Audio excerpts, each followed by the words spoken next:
Right, hello everyone. Welcome to the September meeting of the Environmental Committee. I hope we've all had a lovely August break since our last meeting at the end of July. Got a reasonably short agenda, but there are a couple of things that, you know, in terms of projects we might want to spend a bit more time on. So if we could make a start, Ian, with apologies. Thank you, Chair. The only apology I have is from Councillor Helen Nelson. Okay, lovely, thank you. Declarations of interest. I think Ed and I both have to declare a personal interest in something that will come up under the budget, item 6. I think probably Sarah and I, just as standard, should declare our personal interest as city councillors. Right, yeah. So that everybody Yes. has that in their mind. Any particular agenda item on that, Rebecca? I'm definitely 8. Right. And possibly 6, because it's a I'll put 8 and 6. Is that okay? budget quote from Swansea Council. Thank you. Okay, right. Has everyone had a chance to look at the minutes? I was pleased to see that your correction from the previous meeting was included. Has everybody otherwise had a chance to look? And has anybody got any comments on it? All seem to cover everything. Okay, so are we all happy to approve the July minutes? Those in favour? Right, I'm assuming Phil's nodding there, nodding sagely. Thank you. Okay, right. Actions, Ian. Right. I think there's only a couple. We've been quite good at Yes. clearing them out, haven't we? The first one, number 31, relates to the park benches. And following on from our agenda setting meeting, I believe those been identified and it's a question of distributing them now. Is that correct, Chair? That is the case. So do you want to do that now or? Yeah, well, that's unfortunately is the last kind of information we've got, which is that we've identified where they are, which is in the other half of Southend Gardens, where the seafood hut was, so the section next to the playground. I don't know how they've ended up there, but apparently that is where there are 17 of our benches. Right.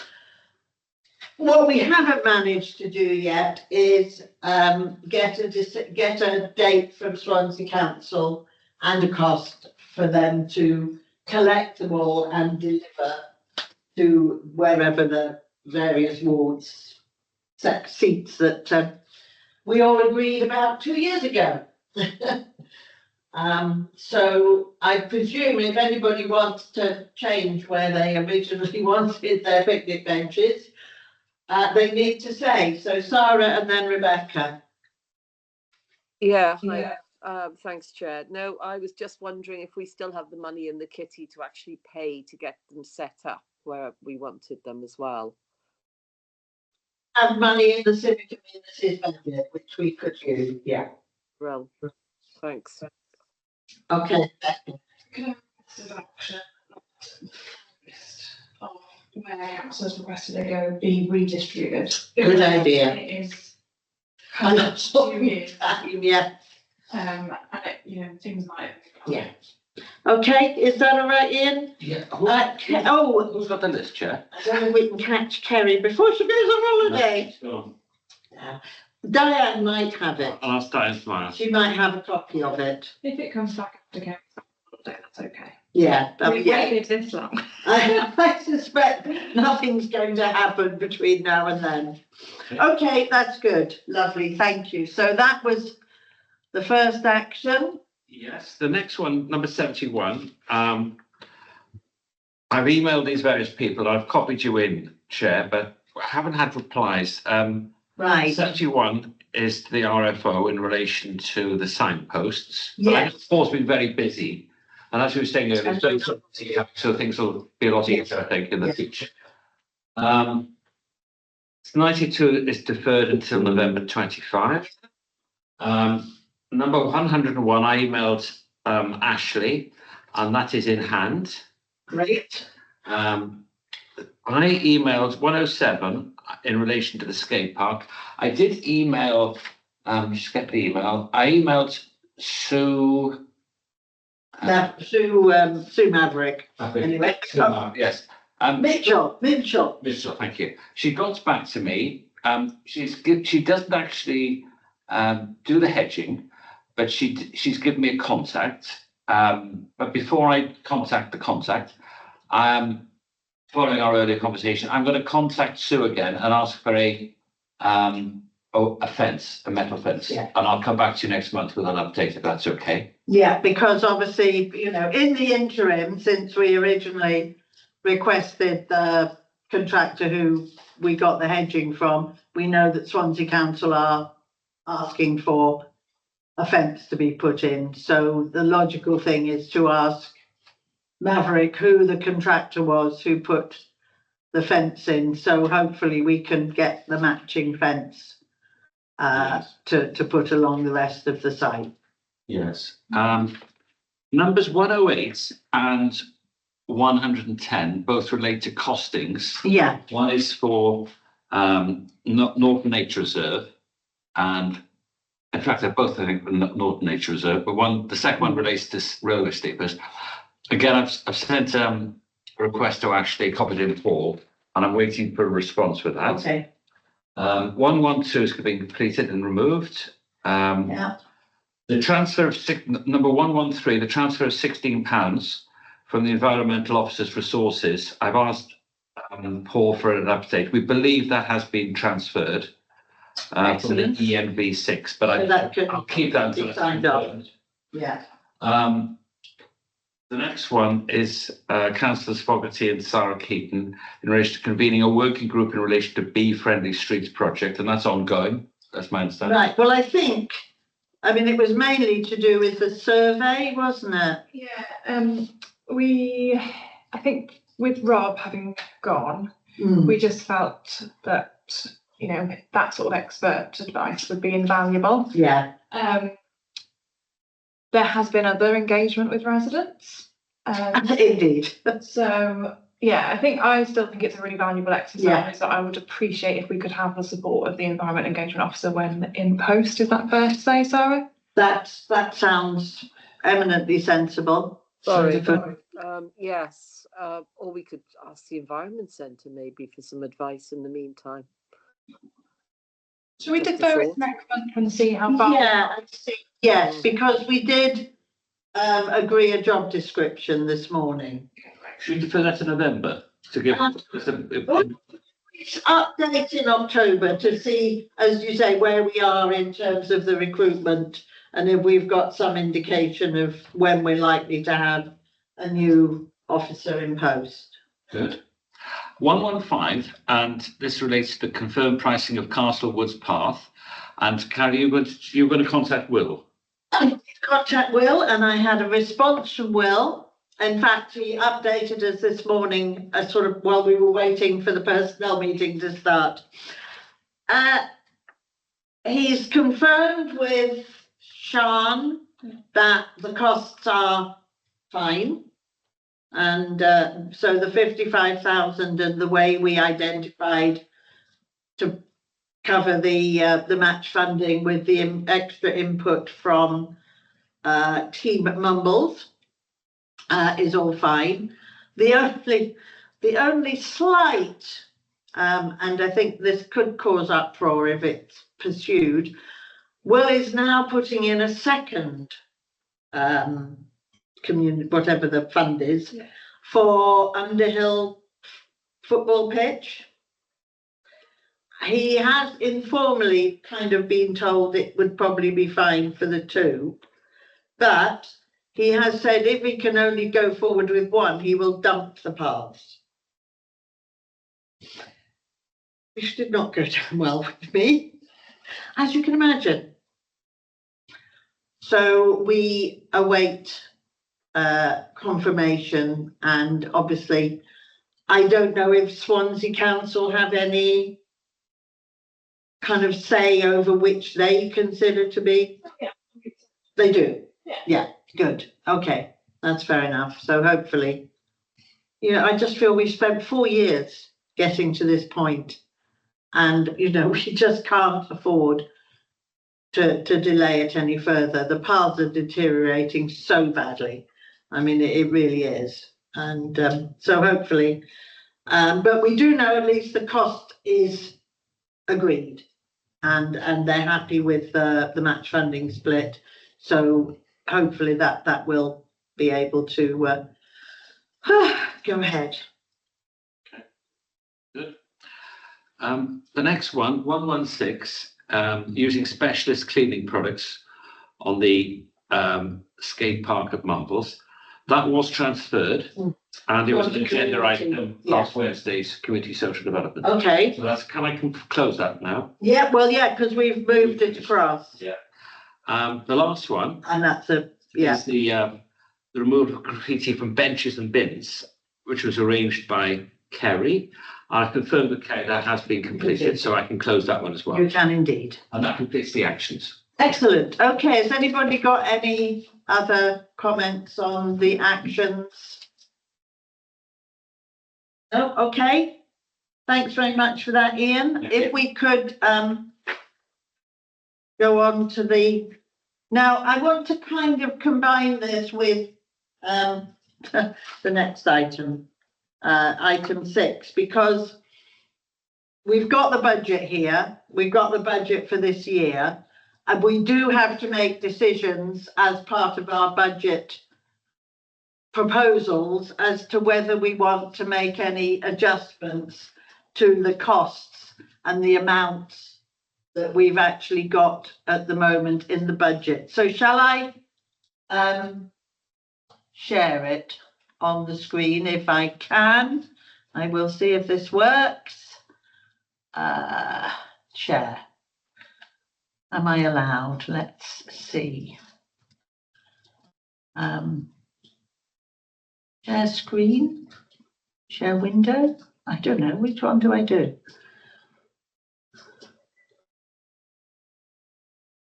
All right, yes.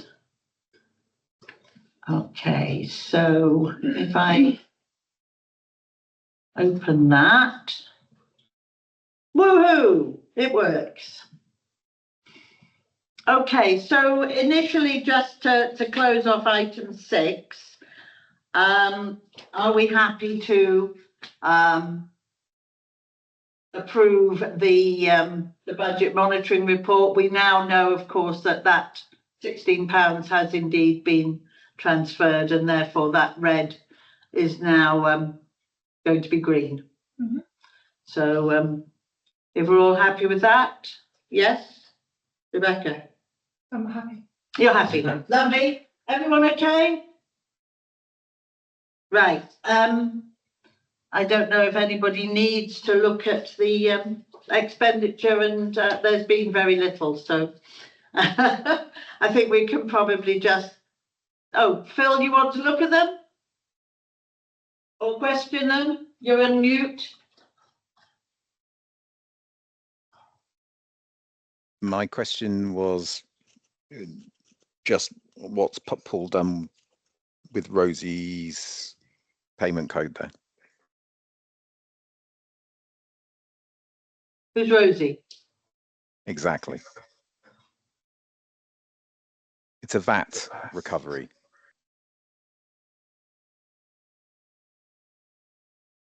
Right. On the expenditure sheets. Okay, sorry, right. If I just close that for a minute and have a look, and yeah, we can check that. Oh God, I just want to open it. I don't know if I open it in the browser. Do I open it in the browser? Yes. Okay, sorry. So which one are we talking about? Well, I can't bring the personal data. I can't bring the data up on. It's there on the screen. That is the expenditure transactions. Right. So which is the one that you have a? Well, I was just under Oh, the right. ENSEO resources. Rosie VAT correction. Yeah. I Were these the things that suspect- Paul was talking about the other day? Yeah, it has no material effect on our budget because our budget is exclusive of VAT. Right. Okay. I think it's purely an accounting transaction. In that VAT has been accounted for, which. Oh yes, I can see that there now. Yeah. Yeah. It's a positive and minus. That's fine. Yeah, so sadly, no windfall for us.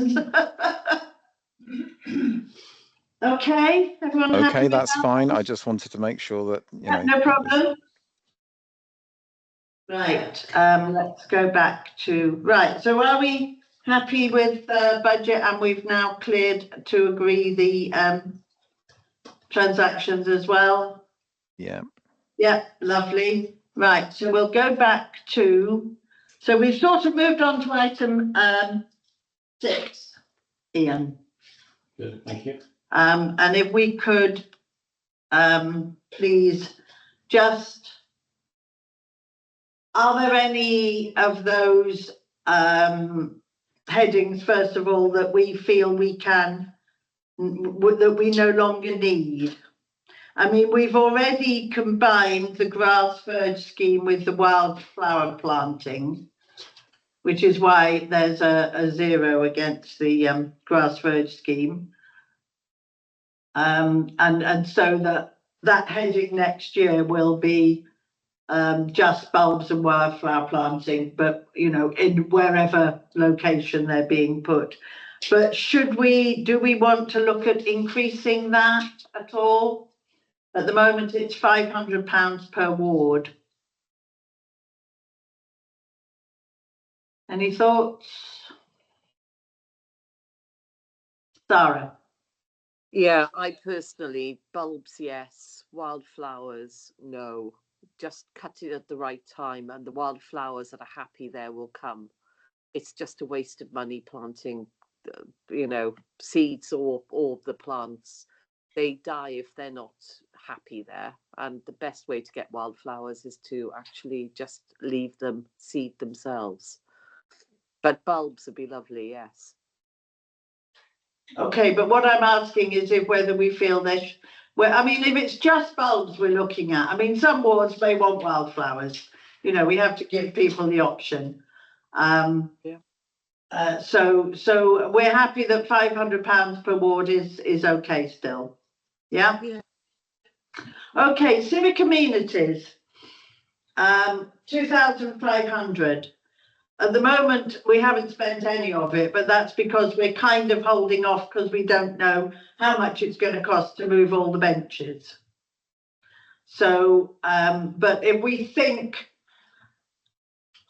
I mean, has anybody got any thoughts of things that we should be buying in terms of like street furniture or whatever that we would want to have in that budget for next year? Oh, no, it should be okay. If we've got all the picnic benches back, then we should be all We right have. when we get them back. Yeah. Okay, Rebecca. If I was being really ambitious, I'd put bus shelters on the table. Oh, bus shelter. Do we have an idea of how much a bus shelter costs? Just hold the line. I will find that information for you. Come back to me. Because no, I agree that would be, I think, something that would prove to be very popular. Phil. Well, Oh, sorry, and then Ed. Phil first, then Ed. Whilst I think that it's, you know, a green roofed bus shelter would be lovely. I do think bus shelters would probably fall more under the community and social element of things. you will get it done there. Civic amenities just happens to be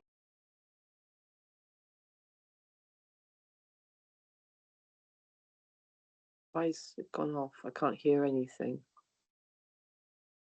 Oh. Talk amongst themselves. Yeah. Hello? Is that better? Yeah, thank you. Yeah, I was- it's just Ed next.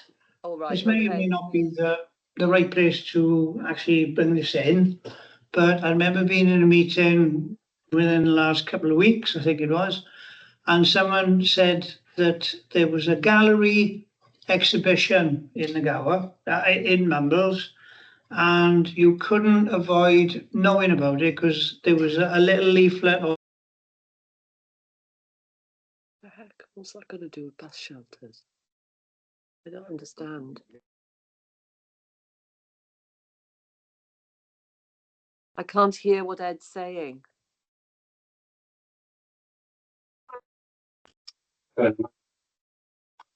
Touching it. Okay, try now. Try now. Ed?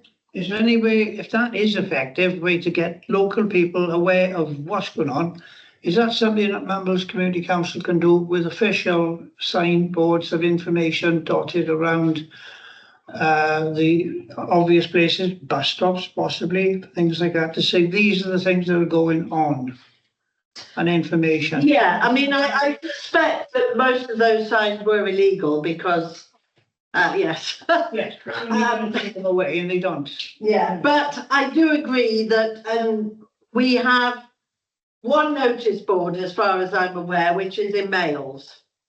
And I do think that there would be a benefit in having a notice board in West Cross, a notice board in Oystermouth, a notice board in Newton.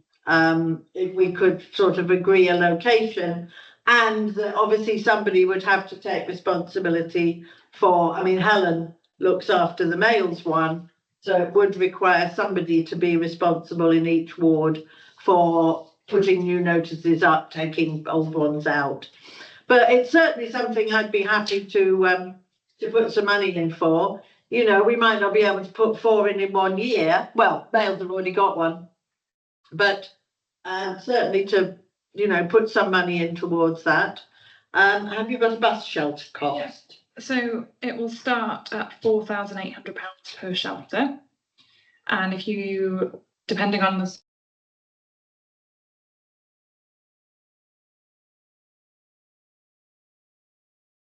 Sorry, Sarah, I don't know why the Thank you, microphone thing. keeps. If you move your mouse off of the off. Yeah, so that it doesn't interfere. Right, sorry, do you want to start again, Rebecca? Yeah, so bus shelters start at around £4,800, and the more panel coverage you have at the end to protect you from the elements, they go up to £5,200. Okay. So I think if I was putting this forward, it would need to be some sort of a worked through proposal with the city councillors, because city councillors can just purchase these out of their community budget Okay. if they choose to. But if we wanted to encourage them to do that, then we could say that we would contribute 25% match funding or something like that. Yeah. And, you know, do it, I don't know exactly how we'd work it out to make sure it's like evenly spread across the MCC area. But there's certainly something that, you know, I get regular representations about Yeah. people being able to actually have a bit of shelter, especially this time of year Yes. when they pick for the bus. And we do want to encourage people to use the bus. Social, not us. Right. Can I say something before Phil Sarah. slaps it down? I was talking to Catherine Matthews, the council for parks and whatever, and she suggested that she has seen and could get a bus shelter with a rain garden attached to it, with a little that would come off the roof, and she said that would fit quite well onto West Cross Lane where we needed to put a bus shelter, and I think that would be a greener thing to do. I don't know how much that would cost. Hello, can you hear me? It's the mute.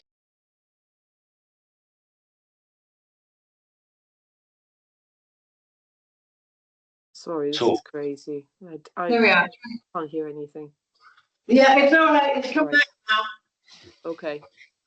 Yeah, it's just that the right, for some reason keeps turning itself off. Right, sorry, carry on. Yeah, rain garden. Yeah, I mean, if we could get them, but I presume there's a lot of extra cost. Phil?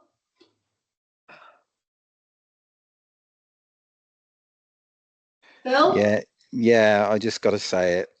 This isn't our remit. This is a community and social budget remit. Whilst I'm completely supportive of the idea of getting bus stops around the area, and it would be an improvement, we just need to take this to the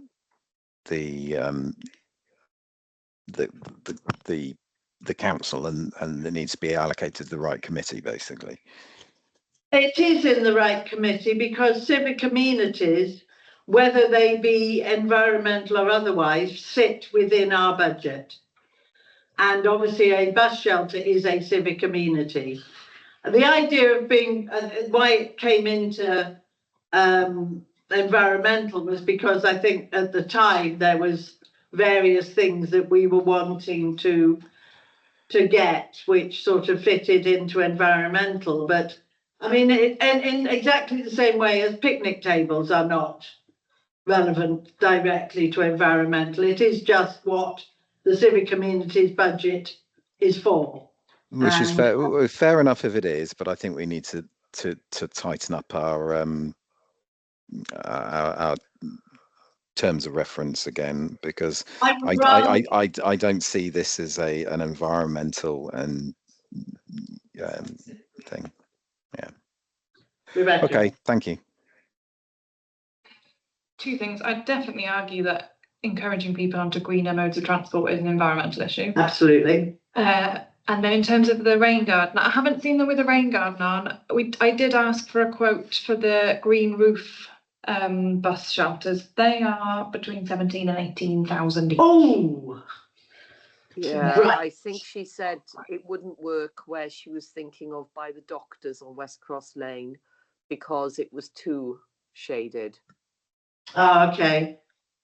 But Yeah. the rain garden one could. But yeah, it's probably Right, ridiculously yeah. expensive.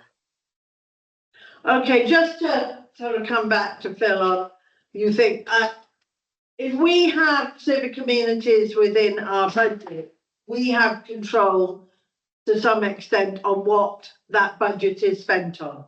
And personally, I would rather we kept it and we could make those decisions than we hand it over to someone else for them to make decisions. So, you know, personally, I'm quite happy to see it staying within environmental. And as Rebecca said, we could legitimately say that bus shelters are, you know, a benefit environmentally because they encourage people to use buses. Probably, I mean, we could use the same argument with picnic tables. They encourage people to be outside in the fresh air and, you know, enjoying the outdoors. So I think you can kind of put an environmental spin on anything if you want to. And let's hope that we can stick with that. Okay, for some reason, the screen with the budget on has disappeared into a corner. Is there some way, Ian, that we can Oh, sorry. persuade it to come back? Oh, Sorry.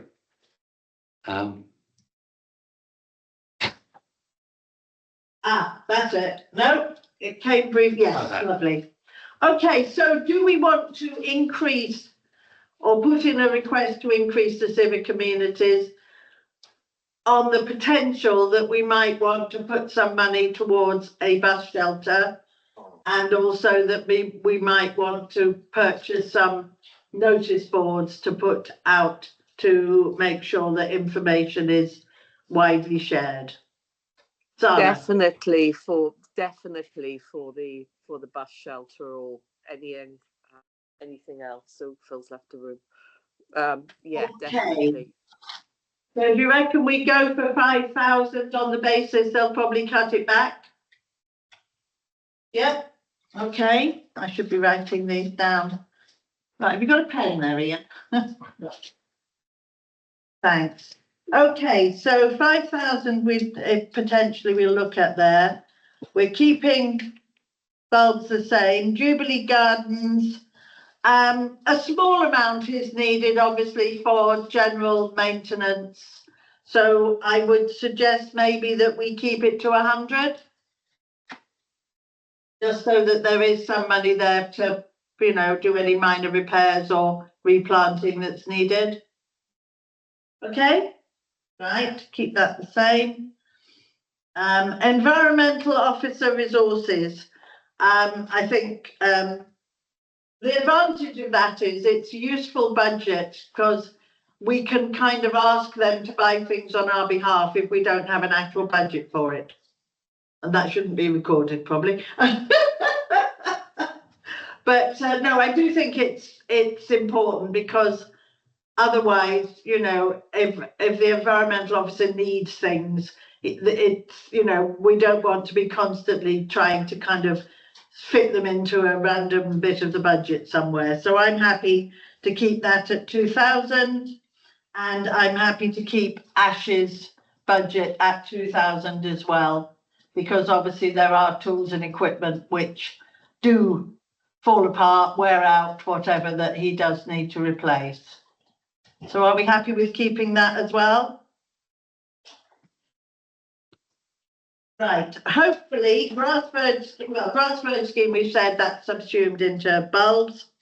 Castlewoods and Washinghouse Brook, we hope, will be finished this year, and therefore we shouldn't need, apart from the budget proposal, which I'm going to talk about in a minute. Norton Nature Reserve, again, there's obviously a need to have some money, and particularly as there's work needed, which Ash is costing up to put fencing around the pond to make it safe. And there's probably various other bits and pieces that we need to be looking at. Certainly there's some work on the Mumbles Crop Collective that will need some investment as well. So do we keep that at 1,000? Yes, no? This is not a nature reserve. Norton Nature Reserve, The yeah. only thing that did occur to me is it worth putting Norton Nature Reserve and Jubilee Garden in one budget line? That would probably, and possibly slip the orchard in as well. Just to give it a bit of flexibility. Yeah, because at the moment, the orchard, we don't have any specific budget for. So maybe if we look at, what do you reckon, £1,200 for the three Yeah. and combine them into one budget? Good. Okay, yeah, so we can, yeah, put that all.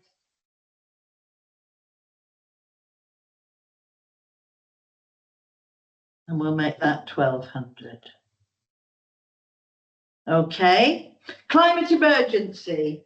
I know we have spent very little, but we are planning to be investing, hopefully, quite a bit. We were hoping to have some sort of green event at the beginning of November. Now, obviously, without our environmental officer in post, that would be difficult probably for us to put together.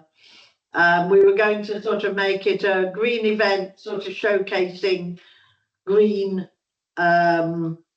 local businesses, crafts, you know, things like zombie plastics and anyone else who wants to have a stall that they can. The idea was by having it in the beginning of November, there was sort of a slightly sort of pre-Christmas sort of feel to it.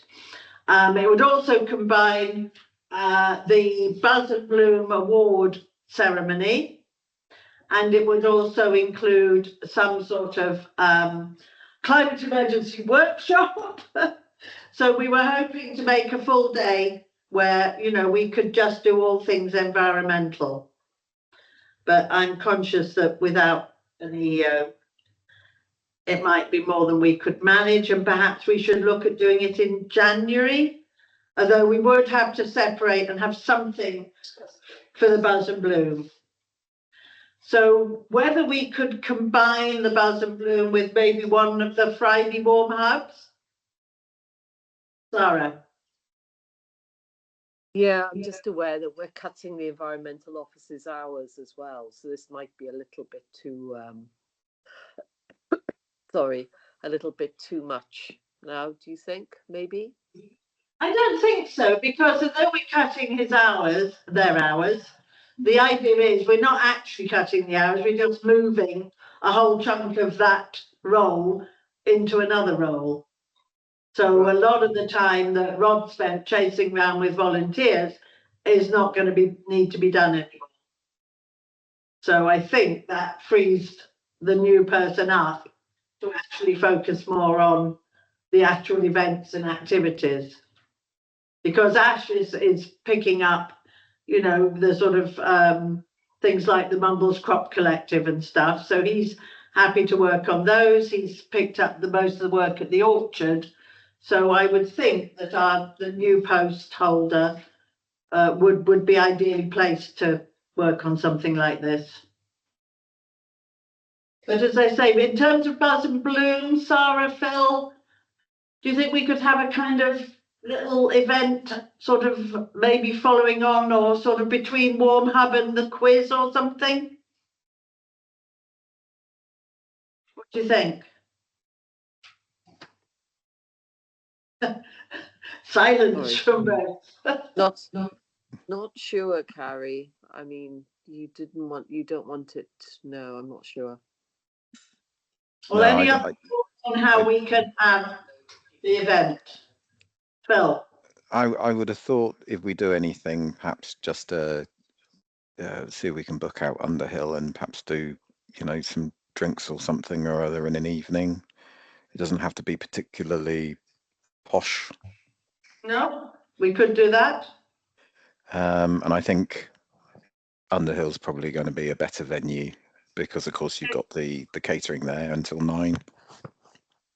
Yeah, it's just a trek, but I guess people can find their way in the dark up to the hub. Is it any possibility? We could do it on a Saturday morning. Or something like that. No, I mean, the hub, obviously not. Stuff full of rugby players. No, I know. As I was saying it, I was thinking, oh no, I can't do that because of the sports. But maybe in the week, maybe in a weekday then instead. Yeah, but early evening, I would say, because we're not going to stop people who are working from being able to come. Yeah. Okay. I quite like the idea of using the hub. I think, you know, because people come out to have a drink and I do during the summer, but no. Okay, anyway, so we can talk about that as part of item 8. But Cam, any thoughts on whether we retain climate emergency at that level based on the fact we do want to do more climate emergency workshops? You know, I think it's something we should try and do each year. But we could possibly sort of combine the Buzz and Bloom, Gardens, there's Question Time and Green Heroes all into sort of climate emergency activities, do you think? Yeah, Rebecca. I just think we need to be mindful that not everybody who is interested in environmental stuff is coming at it from a climate emergency point of view. True. You know, Gardener's Question Time would have been of interest Yes. 40, 50 years ago. Before people Good point. Should have been talking about the climate emergency then, but they weren't. So I think there is some value in us keeping those. Yeah, okay. Unless we call it like an events budget, but I wouldn't call it, and this is really obviously like sticks in my throat a little bit, but I wouldn't necessarily call it a climate emergency events budget, because what we need to do in order to respond to the climate emergency is actually bring people around who perhaps that's a bit of a turn off, you know? Oh, yeah. So maybe can we think of a kind of rebranding of that budget? Just call it that. Like environmental events. Environmental events budget? People be happy with that? That would give us, yeah, I mean, it would give us a fair bit of flexibility then as to what, and should we then put gardener's question time and buzz and bloom within that? Yeah. Yeah? So are we happy with that? Well, at the moment, we've got buzz and bloom, £500, gardener's question time, £500, Green Heroes, £600. So if we say £6,000 for the all four, Yeah. is that fair? My only worry, I suppose, is that if we put it all in one, it's easier for them to cut bits off. And the history of the climate emergency budget is that it initially started life as a pot of money that we could use to do stuff with partners Yeah, who were interested in That's right. taking steps. So I think previously we've used it to support plastic-free Mumbles, for Yeah. example. So wrapping all of that into just events, like events with partners are obviously important, but there might be other okay. things that come up, mightn't there? So what's your thinking? How do we? Maybe we just leave the climate emergency, but then have a £1,500 events budget. Within it? No, separate. Separately, okay.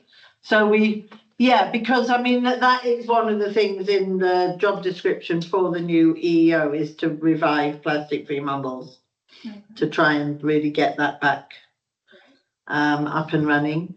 So, okay, so we have climate emergency, we keep as it is. And then we combine buzz and bloom, gardener's question time and green heroes into one budget heading for environmental events at £1,500. Yeah? Excellent. Okay, is this all making sense to you, Ian? Yes. Are these going to be recommendations for full council, or is it going to? No, this is going to be part of our budget proposals because Paul has asked. Benefit, presumably. Yes, because then we've got evidence of where we've agreed. Because Paul asked if there were any changes to existing budgets that they should go through the same process.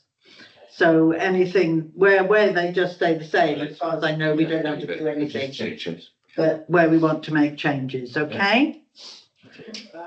Other venues like Buzz and Bloom, could we consider Newton Hall? Because we did have gardener's question time there, went quite well. We did. We wouldn't want the big hall because we're not going to have that many people. That's why the hub to some extent is good because it's smaller. But if we used whatever the room was that we had the gardener's question time in, that would be possible. Yeah. Yeah. Okay. Well, we'll think about that. We'll try and get a decision on that. Right, biodiversity crisis. I'm frantically trying to think what this was one of Rob's projects, but I can't remember what we were going to do. Can anybody remember what? Oh, it was Chris Evans, wasn't it? He put the proposal in, but then there hasn't actually been any action done on it. So I'm not sure. Perhaps we could defer that one till next month and try and remind ourselves what needs to be done. Okay. Bee friendly streets, where does that fit in? Any budget that we need for that? Because I just suddenly realised, of course, we haven't got that as a budget heading. Does it come under climate emergency? Yeah, Sarah? Yeah, unless you actually say, well, MCC will help us pay for a little extra weeding, which would be the most useful thing for the bee-friendly streets. Yeah. To keep people on side. That would be the most useful thing at the moment, I have to say. Well, and we could maybe do that. Yeah, so we're awaiting costings for using community budget Okay. to get some more weeding capacity in the ward for next year. Are we going to have time in the cycle to bring that to next month's? Yes, I think it's kind of, the timetable allows us, I think, to have a final decision next Okay. month. Okay. So yeah, if we could do that, Yeah. that would be good, yeah. Because I just feel we need to recognise, because somebody raised it today, I think it was Will, saying, oh, but that's nothing to do with MCC. No, it's very much to do. Exactly. And I said, no, it is one of the environmental committee projects, but obviously to embed that, it's worth us having a budget line. Yeah. So yeah, if you could bring that to the next meeting, that'd be great. So I think in relation to Be Friendly Streets, Thanks. are we proposing that it goes in a different budget then, or? Well, at the moment, we don't have a budget Oh, for so it'll be, I'll put it. So it's, yeah, Rebecca's going Consider to it. Okay. come back with some costings for next month Thank you. to actually have it as a budget line. Okay, biodiverse schools project, well, hopefully, obviously the problem is that's been delayed. It should have started this month and we've not been able to start it. I'm not sure, I meant to check with Kerry whether anyone's actually contacted Mayles School to sort of explain the position. So if you could make a note, Ian, just to make sure, and one of us needs to contact the school. So my view would be, much as I would like to start it, that we defer the budget for that until next year. Yeah, and that we start it afresh when the new person is in post. Phil?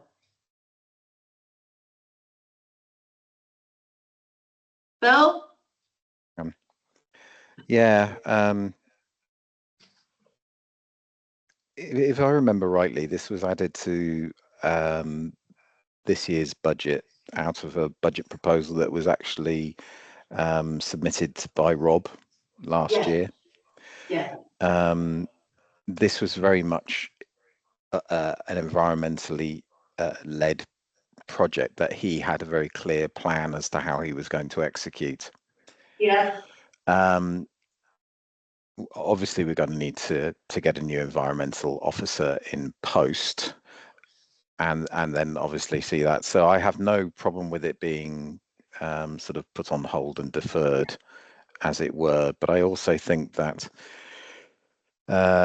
should the new environmental officer not feel that it's something that they can deliver, we'll have to revisit this line, as it were, and think about, you know, whether this actually can be redistributed within our budget, or whether it needs to be returned to contingency. It certainly is never returned to contingency. I mean, I think it's important that we have some activity with schools. And so you're right, you know, if they feel that there is something better that could be done with that money, then we could review it. But I do feel we should make sure that there is money available to work with schools.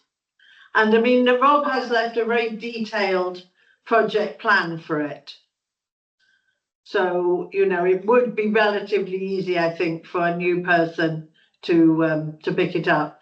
And we have made sure that included in the job description is working with schools.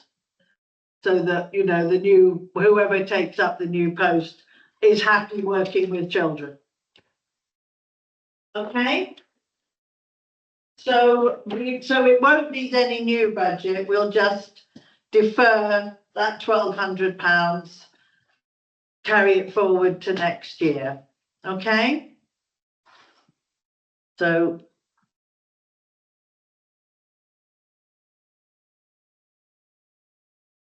right, SUDS and flood awareness. Well, we've sort of included that now in the climate events, but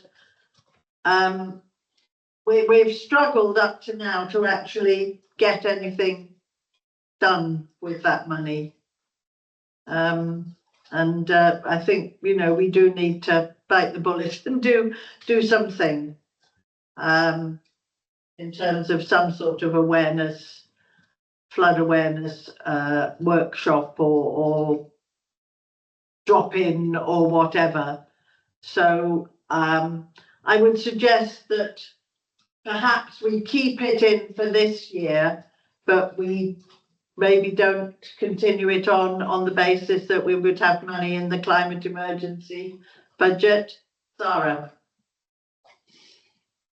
My only suggestion I could think of is having someone like Bray, who does the training, and he does Yeah. live in Swansea, to come, and we pay him to do an evening's talk on making your garden more flood averse. Yeah, that's exactly what we've had the budget for, something like that, yeah. I mean, originally we were talking about it being Jane Richmond, who perhaps would be a more local and possibly cheaper option. But yes, I mean, that's what we want, is to buy in an expert who can run. I think it might be better to have somebody who isn't a council employee. Okay. It'd be less Fair enough. controversial. Sort of separate church from state, as it were. Okay, so anyway, are we happy that, what do we want to do with that budget next year? Do we want to continue it, or do we see it as very much a one-off? And in future, once we've done the first one, the rest will continue within our events budget. Well, isn't it looking quite likely that we're going to be carrying forward that underspend? Yes. So could we not just keep the line open to carry forward this year's underspend, and then depending on how it Same goes as we're next doing year? with the schools project. Yep, okay. So everyone happy with that? We carry it forward?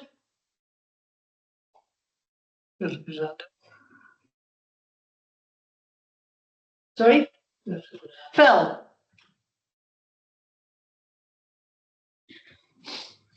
No? You're on mute if you're wanting to say something. Or if not, is your hand just left from last time?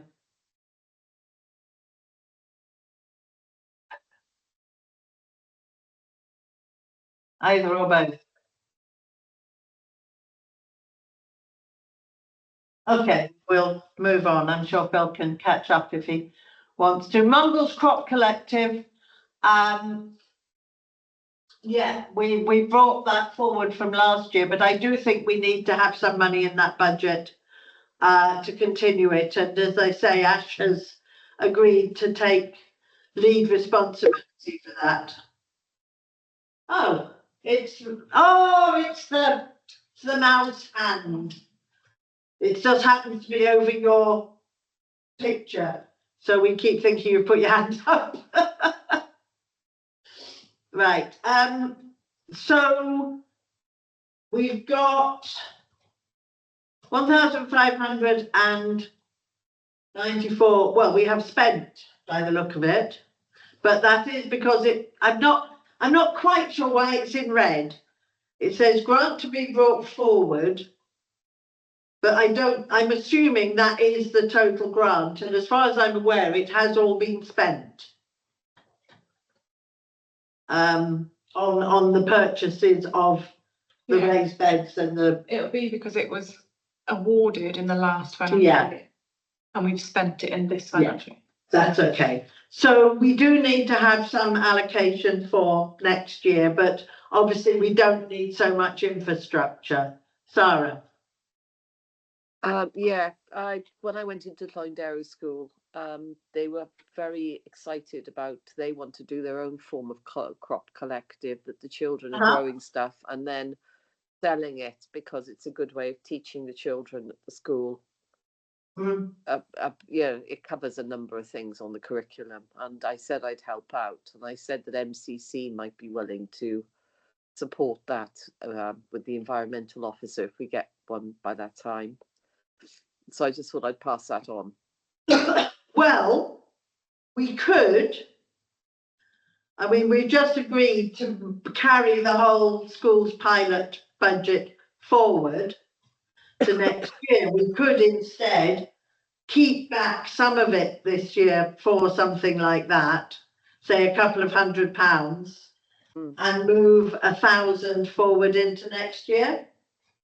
Yeah, Would that, I just told them I'd get some compost and pots and I'd start yeah. I feeding mean, the stuff only in issue February. we would have is that it might be questioned by the rest of full council as to why we're only doing it with Cloynderrow and not with other schools.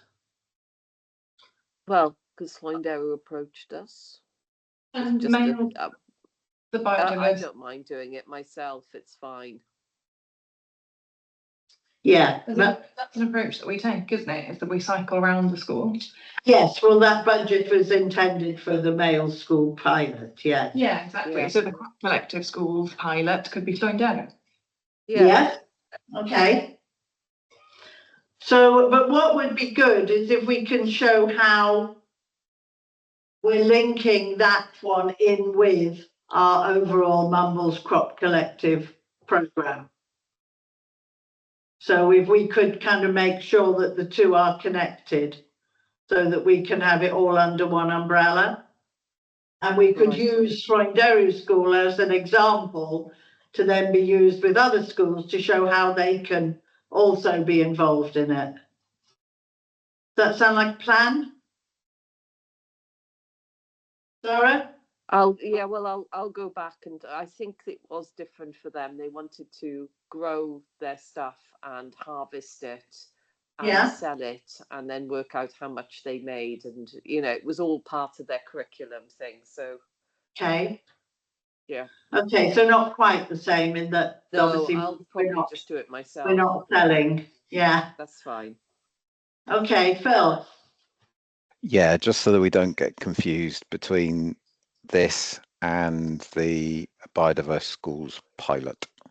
I think we need to be clear that these are two separate things. Okay.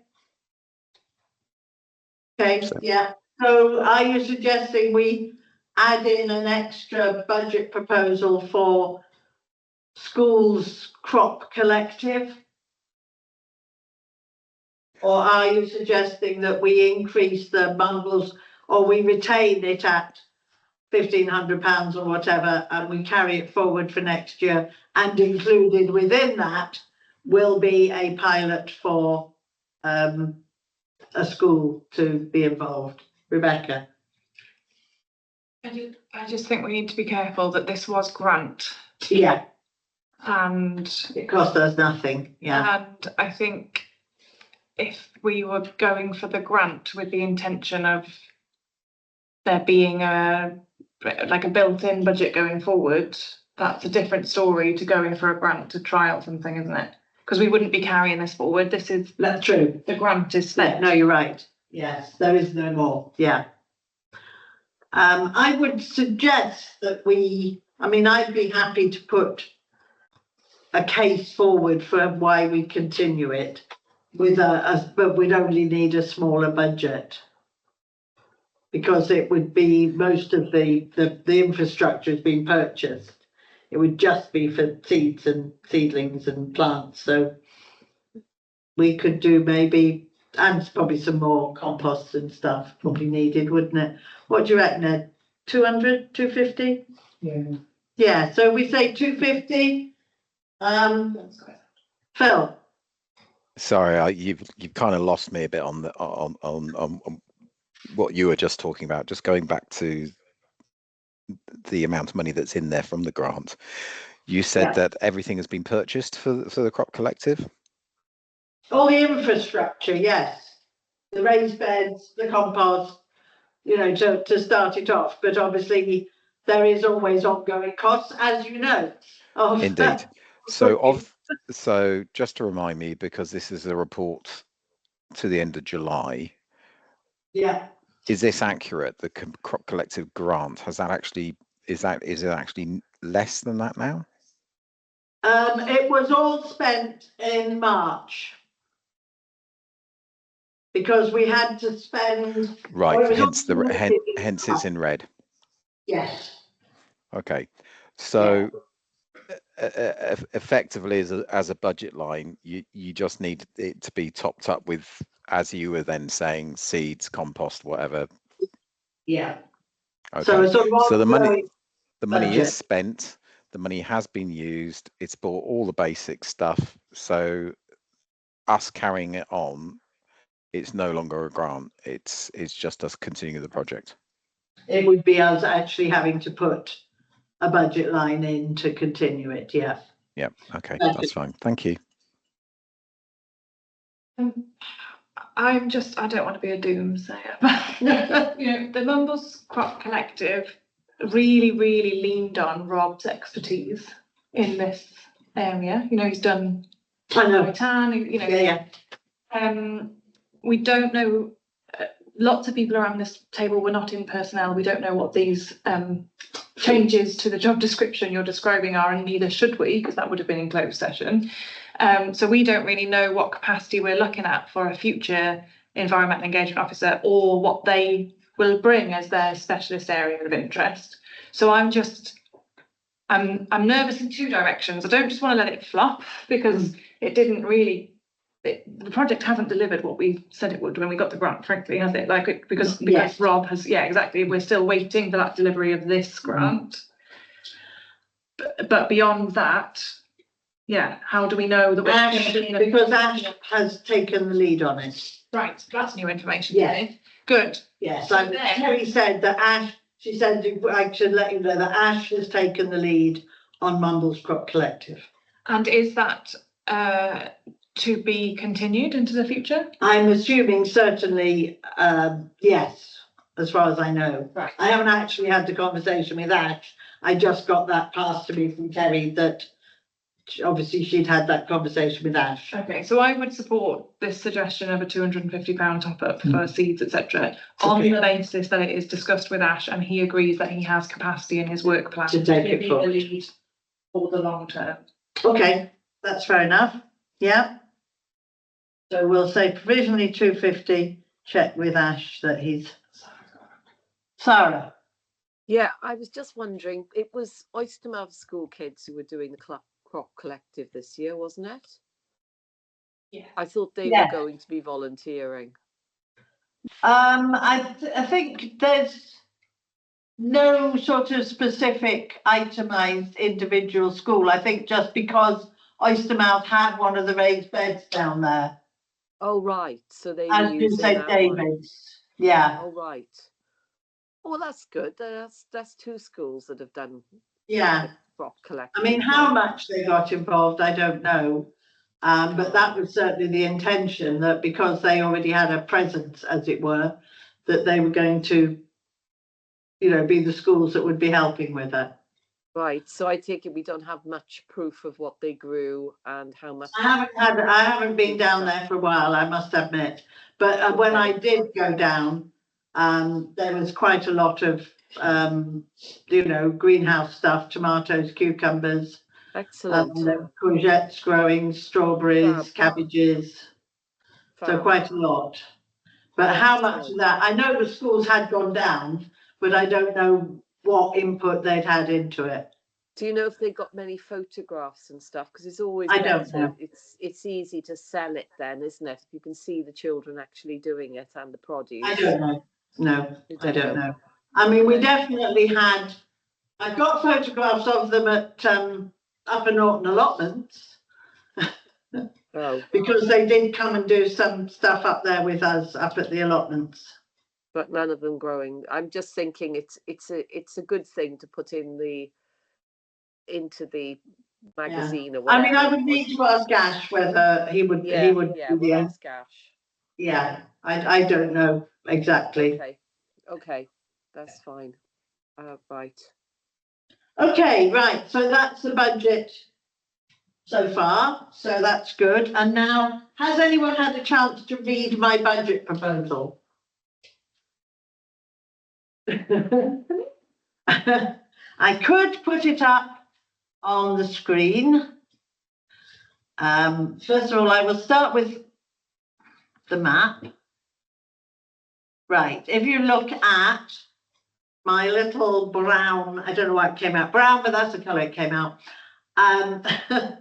That is the area we are talking about. So we're looking at work to be done from where the path where there's like the crossroads with the path down to the toilets and the path up to the castle, it's continuing that main path going round and all the way round to the sort of far corner where the path up to the orchard is.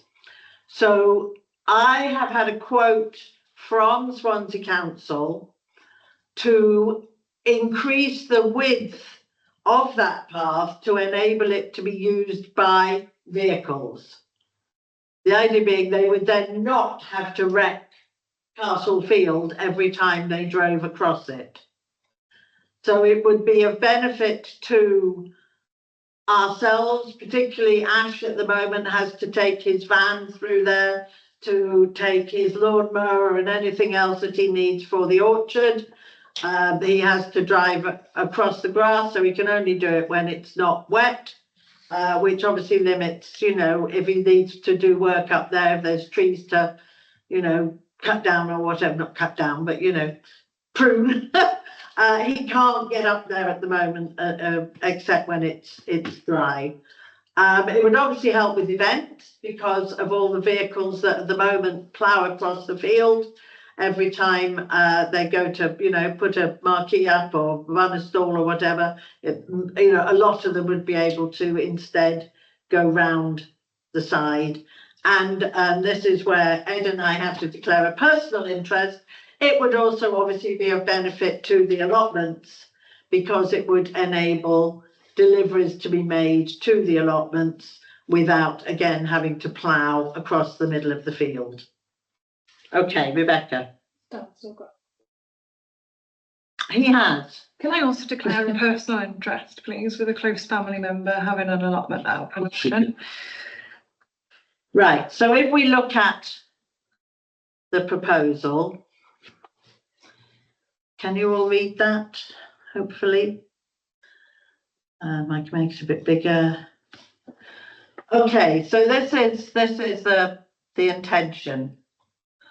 Okay, so it's to widen the path on the eastern side of Castle Field, the attached map, to allow safe vehicular access. And I did just put in brackets in case anyone thought, you know, it'd be free rein for anybody to be able to just drive into the Castle Field. So the particular benefits to MCC are that the current path is currently not wide enough for vehicle access, and consequently any maintenance work in the orchard necessitates the groundsperson driving across the field to park at the corner. The field is regularly waterlogged, means that vehicles churn up the surface of the field as they drive across, or in many cases they can't get across at all because it is just waterlogged. And then wider MCC, obviously all the events that we run there, you know, family fun days, Mumbles Fest and other events that we may in the future run. It's going to be a lot easier if vehicles can actually drive on a path rather than through the middle of the field. And similarly, when other community groups are having events, they will also have a better access. And obviously, Upper Norton allotments will obviously benefit as well. At the moment, there are considerable difficulties for them to get deliveries. Excuse me. They're the only allotment site that has no vehicle access. So, you know, it is a distinct disadvantage. So it would be, and they have offered £1,000 towards the cost as a contribution by the fact that they will have some benefit from this as well. So I've added in terms of safety, it is strongly recommended that MCC request that the access gate in Castle Road is kept locked and that only authorised users have the code for a padlock. So that would be obviously the Friends of Oystermouth Castle, MCC, the allotments, and it would be given obviously to event organisers. Rebecca. I have some questions. Good. Has anybody spoken to the Friends of the Castle? Not as yet, because I thought there's no point in talking to them and then I mean, they may have been spoken to regarding locking the gate, yes, because Will is currently talking to Swansea Council because we've had numerous complaints about people just driving in and parking. I mean,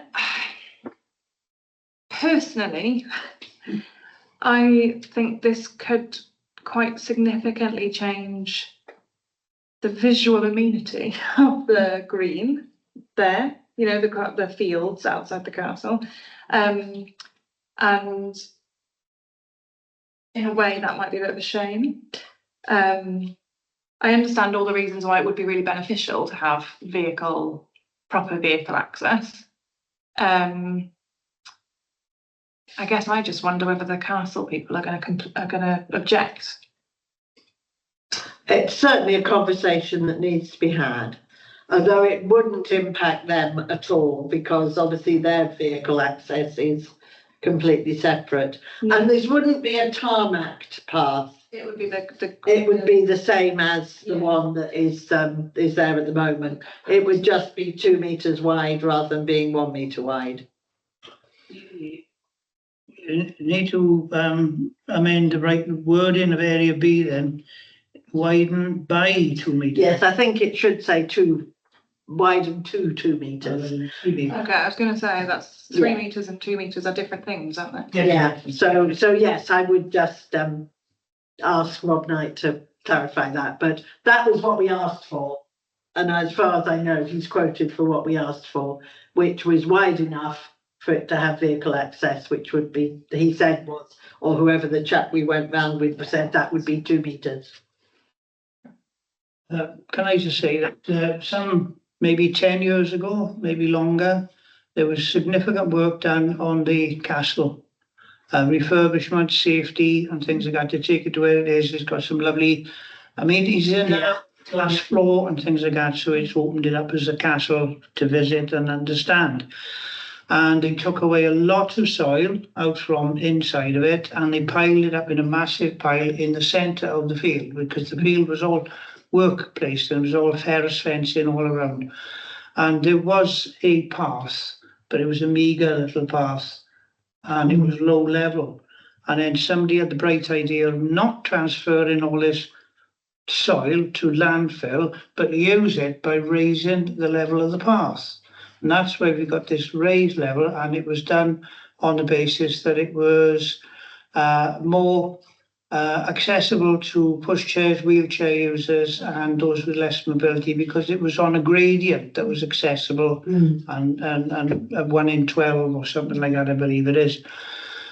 But we were foisted on it, and where we are on the our top gates, instead of having level access with the field, we've got a dike, basically. So we have to come up off the level of the field and down to our allotment. So it's impacted on us quite significantly. And if we want to get an emergency vehicle in it, such as an ambulance or a fire engine, then they would be struggling with the same thing. It needs branches cut back to get through on that road, or it's just use the green, which is not beneficial to the castle, Castlefield, friends of Oystermouth Castle, us, whoever gets injured and needs the ambulance, fire brigade. It's not beneficial to anybody. It does need access, all terrain, all weather, permanent access to get the vehicular vehicles around at least to our gate, if not actually to the corner, to go down to the castle, to the orchard. So yes, I see, that, but it wouldn't come down. It would be at the height of the current path. Yeah. So yeah, I mean, that's just not actually where it would go, just showing the extent of the path. So as you can see from there, the budget for this section, the other one was the West Cross section. That's the other bit of the quote. So the bit we're interested in is the 18,000, which is the quote for widening that path. And obviously, so therefore our budget proposal is for 17,000 because we have a offer of a £1,000 contribution. I would, of course, also look at any possibility of any grants that we can get towards that, and that potentially there may be some, I don't know, heritage lottery or something, you know, or some sort of one of the environmental people and places or local places for nature that might be able to help because of it giving access to the orchard and the allotment. So I would, you know, look if there's any possibility of any grant funding, but obviously this is the... Oh, okay. Okay, I hope you're feeling better. Right, anyway, so yeah, so that's what I've put forward. Whether it would get through full council, who knows, the budget setting, but basically I'm just looking to see whether people want it to go forward or whether you prefer for it not to. Okay. Is there any sort of feedback or positive or negative concern following the Mumblesfest events during wet summers? And There have been complaints from Swansea Council and expectations of reinstating. is it likely the Swansea City Council would be supportive of this? Well, that is another thing I will try and, you know, on the basis that at the moment their bin lorries drive across the field and they also wreck, you know, in wet weather because they have to go to empty the bins. They have to be able to drive across, or if they're doing any work in the woods, they have to drive across. So there would be a benefit to Swansea Council officers, workers as well. So, you know, we could try. I'm just sat here trying to put myself in the shoes of councillors that don't always agree with me. And I guess the benefits are to so many groups, aren't they, and stakeholders, that it feels a bit difficult to justify that MCC pay £17,000, which, let's face it, these days is a lot of money for our budget. Like, I know, it is a big chunk of money, yeah. So I guess if Swansea Council's waste amount are going to benefit, then is there an argument that we should be chasing them for a little, at least a contribution? Yeah. Even their events team. Though I can't hold out much hope there. That they Do the City Council do any events themselves outside of They do. MCC? Yeah, but they also charge event holders. I suppose their view is, well, you know, we don't care because event holders have to pay to reinstate the ground if they wreck So they're it. criticising the damage to the field of events that they put on themselves. Well, they give permission to other groups to put on. Yeah, I don't think there's any events held, organised by Swansea. There's the theatre. Oh, that's The true. theatre in the castle, that Swansea Council event. Phil? I don't really have any objections to this per se. I have some observations. The whole idea of, again, as Rebecca said, you know, how many stakeholders are involved in this. I think before the council would accept this, there would have to be a lot more discussion and, you know, sort of clawing in money from, you know, or discounts or, you know, some sort of interest in it. The observation from me is, you know, the council workers choose to drive across the field. They're not supposed to. They choose to do so. They could get out of their vehicles and Getting there. they could get out of their vehicles and go and empty the bins by hand. You know, I'm channeling my inner Ian on this one. you know, I mean, by extending the path by another metre across to encourage cars to go an extra 100 yards or so just for deliveries to be made, is this not slightly retrograde? I mean, I take on the thing about encouraging people onto public transport, but now we're encouraging people's private vehicles to get up and down there. I mean, I know I know that delivery vehicles may or may not, but then should we be having delivery vehicles to that to that allotment? I understand that council vehicles need access, but then they have access anyway. I don't see it benefiting really any you know, anyone but the events people, as it were, as an additional, perhaps the Friends of Oystermouth Castle, or other events people, thinking of EPM or whatever they call themselves.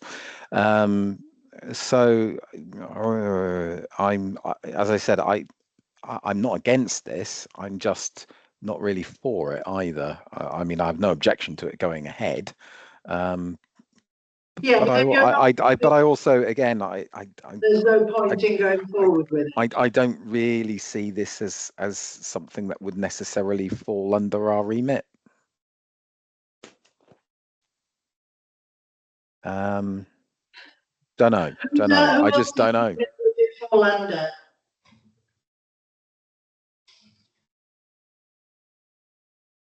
No, he's not going to reply to that. Well, as I say, if Well, nobody's sorry, keen on- Carrie. Yeah, that is a good question. And I wasn't involved in the rewriting of the environmental committee's remit, but I remember the, it was obviously done, a year or so ago before I joined the committee, but the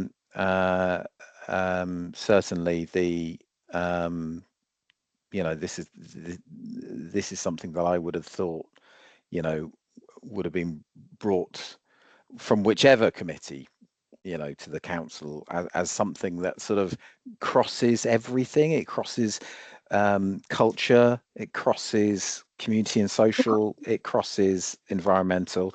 As I said, I have no objection to this going forward to full council. I just, yeah, exactly. You have to have a decision, Phil. Either if it goes as a proposal, are you going to sit there and say, well, actually, I'm not really particularly bothered by it? Then there's no point us putting it forward. Well, so maybe we just park it. I'm sorry, I disagree. I disagree with that. I'm yet to be convinced. So that's what I'm saying, is I don't mind it going forward, but I'm yet to be convinced. Well, that's the same thing. Well, it's not, because I clearly said otherwise, Carrie. Right. And with that, I'm going to have to go now as well. So that's the end of the meeting. So, yeah. Unfortunately. So we won't have a chance to talk about Sorry, Carrie, can we just move to next business then, please? Because it's gone 8 o'clock and I've got to go and cook a meal, and Sarah's not well, so. Yeah, well, Ed's gone anyway. Right, well, so my suggestion was that everybody thinks about it before the next meeting and we make a final decision in October. Well, I think there needs to be more work done on this before the next meeting, and would you like to suggest what work needs to be done? Well, realistically, before this goes ahead to full council, I think the other stakeholders need. I think the other stakeholders need to be aware of it, and I think there needs to be some cross councillor chat, and perhaps even some cross, a bit of homework done with, the other stakeholders. As I said, I'm not against this going ahead, but for it to succeed and for it to go ahead through full council, I think the case needs to be made strongly. And I don't think it's there yet. Right, we'll move on. I think the choice has been made there on that one. So I'll just switch that off. Right, how do I stop sharing? Okay, right, so can we just very quickly go through the projects that we need to deal with? So we covered item 7. Discussion. Oh, yes, yes, because I think item 7, we've agreed we need to defer it until we have a new officer in post. So potentially looking at maybe January but and in the meantime, though, we do need to look at a Buzz and Bloom. Has anybody got any suggestion of a date for a Buzz and Bloom award event? Yeah, I think officers tell us it's possible. October's pretty solid for me, unfortunately. So it would probably have to be the But we beginning. did talk about it being early November, Yeah, didn't we? I think in terms of that, not the 1st of November because that's a Saturday, but possibly the 8th, or that sort of that sort of time around. Don't want to do a weekend because it's full of footballers and rugby players. Yeah, I'm thinking the week from the 8th. Oh, right, the following week. From between the 8th and 15th, effectively, and not a Friday, because Warm Hub will be up and running. Well, no, we don't want on a weekly basis at that point. Okay, well, I'll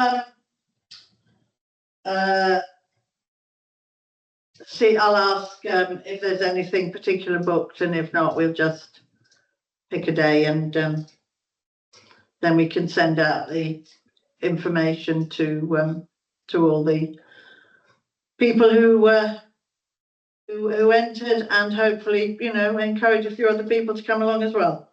Lovely. Okay.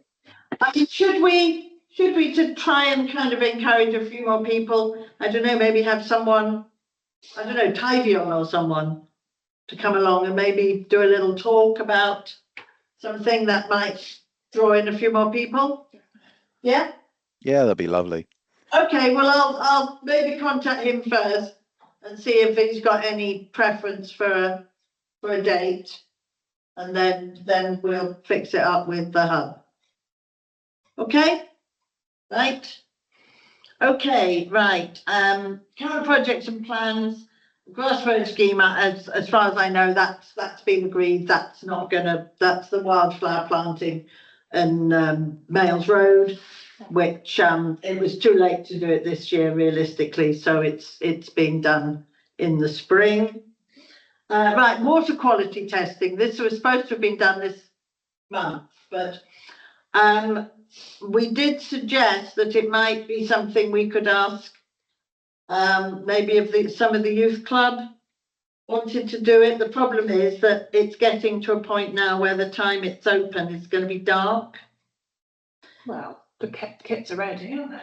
Yeah, and I mean, it's literally just going down the steps at the community centre or whatever, and down onto Washing House Brook, and we just need to identify somewhere where it's safe for them to, I mean, obviously they would be carefully supervised, and that's the other thing, it would require someone, responsible, and obviously because we don't have an environmental officer. I declare a further personal interest as an employee of Linden Church Trust, which runs the youth. Yeah. I'll speak to Rachel tomorrow. Okay, is that all right?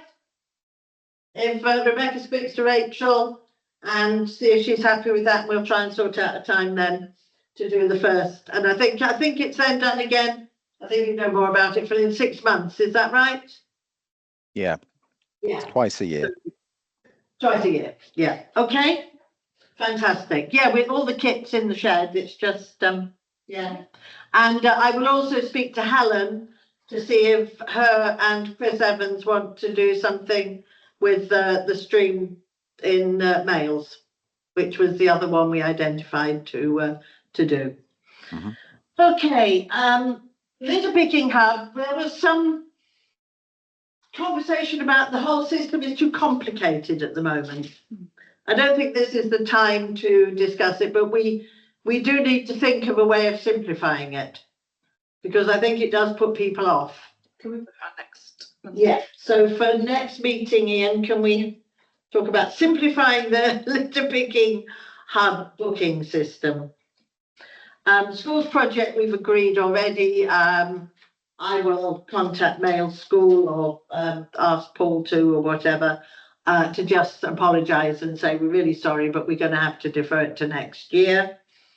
The repair cafe, I have got a date of the last Friday in October, 24th, I think it is.